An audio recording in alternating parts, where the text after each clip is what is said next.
We read in the scripture in the Gospel of St. Matthew, Jesus Christ said to each and every one of us, "Take care that you do not despise one of these little ones, for I tell you, in heaven their angels continually see the face of my Father in heaven."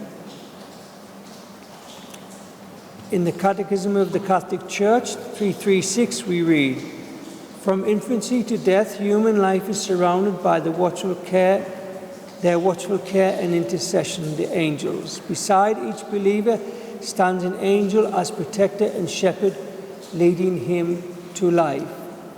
Already here on earth, the Christian life shares by faith in the blessed company of angels and men united in God." Does every human being have a guardian angel, we might ask ourselves? Yes, every human being, whoever was, is, or will be, has a guardian angel. The existence of angels is a dogma of faith, and the existence of guardian angels is clear, as we said, from the Holy Scripture and tradition. But whether or not every human being is given a guardian angel is a question that lies in the realm of opinion. Almost all of the saints and doctors have affirmed it, but a few, even of the early fathers, believed that only the baptized are given a guardian angel. But St. Thomas, the great doctor, St. Thomas of Aquinas, affirmed that every man receives a guardian angel in his Summa Theologica, and he proves irrefutably arguments why this must be so. And this has been held and not questioned since the 13th century. Why do we have then, we can ask ourselves, this intercessor or this angel?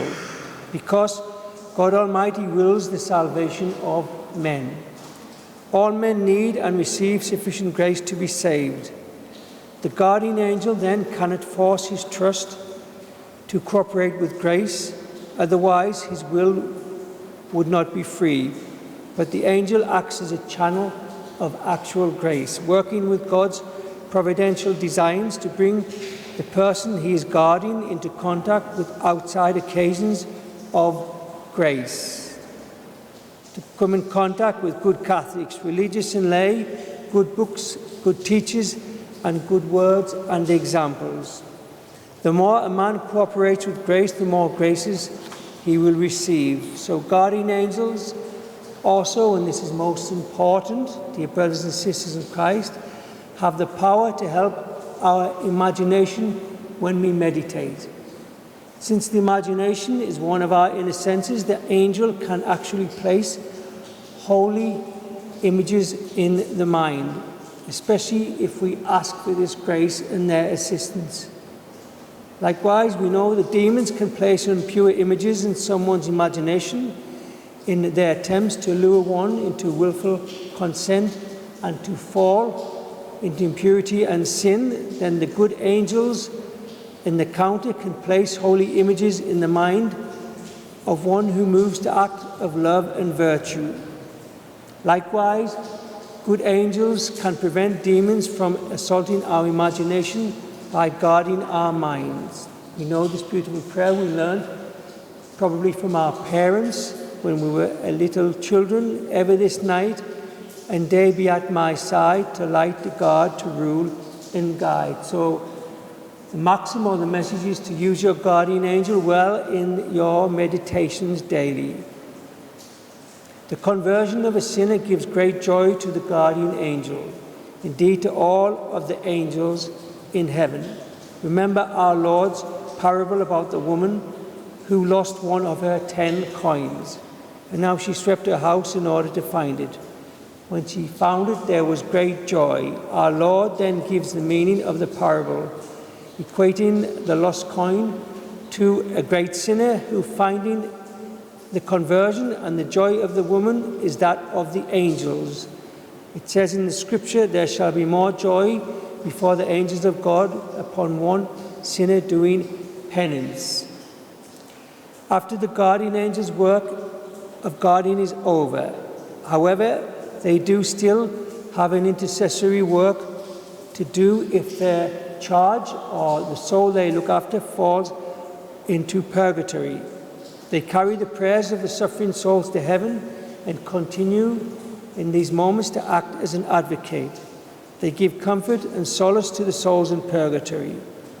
Remember too that their work as an advocate is most intense, especially at the greatest hour of our life, at the hour of our death. The guardian angels of those who die in grace work to procure a peaceful death and ward off the demons at this final assault. If God, however, permits a final temptation in order for us to grow in more virtue and merit, the merit of the just, the guardian angel also assists in this battle. But of those who face the last hour in sin, the guardian angels work tirelessly by infusing holy images or providing a last occasion of grace by the exhortations of a good friend, a relative, nurse or chaplain. How many stories do we know where a chaplain has appeared at the bedside of someone about to depart into eternity, someone perhaps who has done the first 9 Fridays as today or the first 5 Saturdays. It is only after the soul was then entrusted to them is in eternal beatitude that the work of the guardian angel is classed as then being over. After this, the guardian angel rests for all eternity in the joy of the Lord. And they have a special accidental joy if the soul which they are guarding is in heaven next to them. If we are saved, our guardian angels will always thank God for our salvation. The guardian angel never loses the beatific vision of God, even while on the earthly assignment. This is what we read in the scripture, Matthew, at the start. They are always in heaven as far as the state of eternal bliss, even when they are not in the place of heaven. What about the angels then, the fallen angels? The angels of the damned do not lose any of the joy they have in beatitude. Remember, they are spirits, these angels, and they have no sense emotion. Even if their trust, the one they are looking after, is damned, even if their trust is lost, they rejoice in the justice of Almighty God. They feel no sorrow and certainly have no shame for the final fall of their charge. No guardian angel fails. They all do a good job. Your guardian angel is yours alone. Also, this is the common sentence of the Church. We ask the question, we said St. Thomas, our guardian angel, is given to us when we are born. What about when we are conceived, the point from our conception to our birth? Well, the common sentence in the Church is that our guardian angel in this point is our mother's guardian angel who looks after us. What about the guardian angel in the action of the life of a great saint of our time? Born in the year 1878 in Lucca, in Italy, she was outstanding for her angelic purity, childlike simplicity, candor, and innocence. Virtues that no doubt help account for the special privilege she was given with her guardian angel. We speak of Gemma Galgani, who saw him with her eyes, touched him with her hand as if he were a being of this world, remained talking with him as a friend with another. Jesus has not left me alone, she said. He makes my guardian angel stay with me always.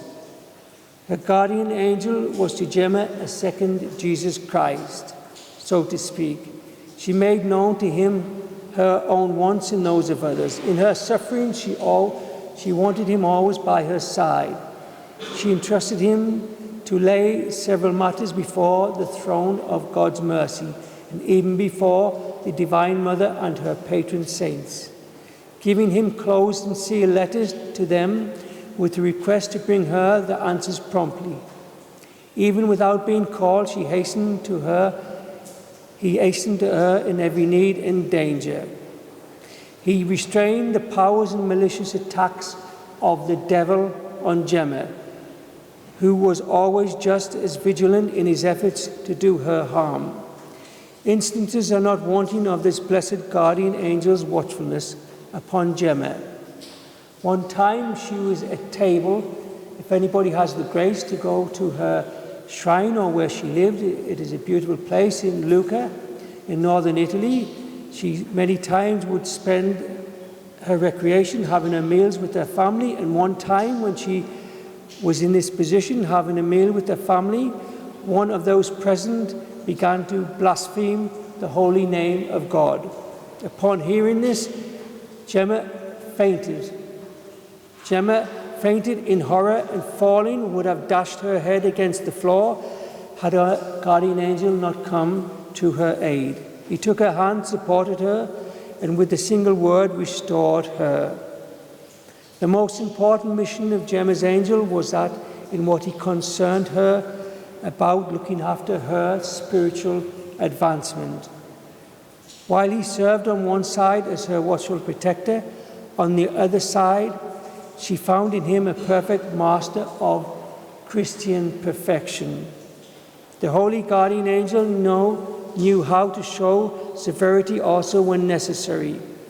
One day she said, "My angel is a bit severe, but I am glad for it." During the past few days, he called me to order as many or 3 or 4 times each day.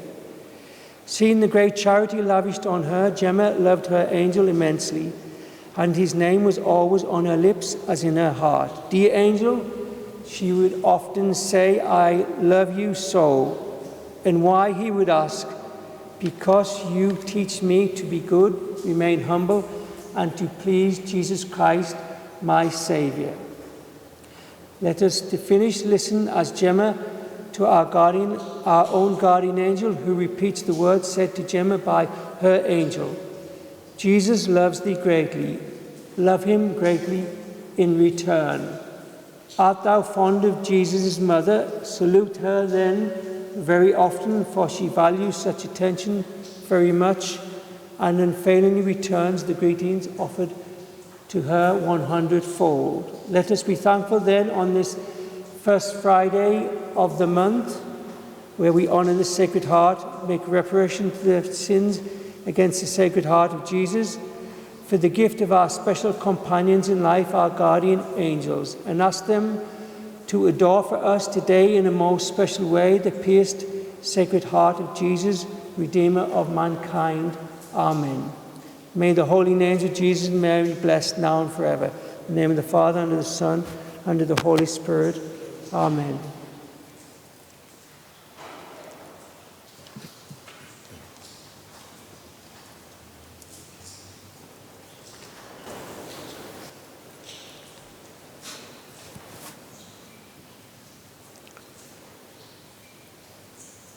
Dominus vobiscum. Et con spiritu tuo. Oremus.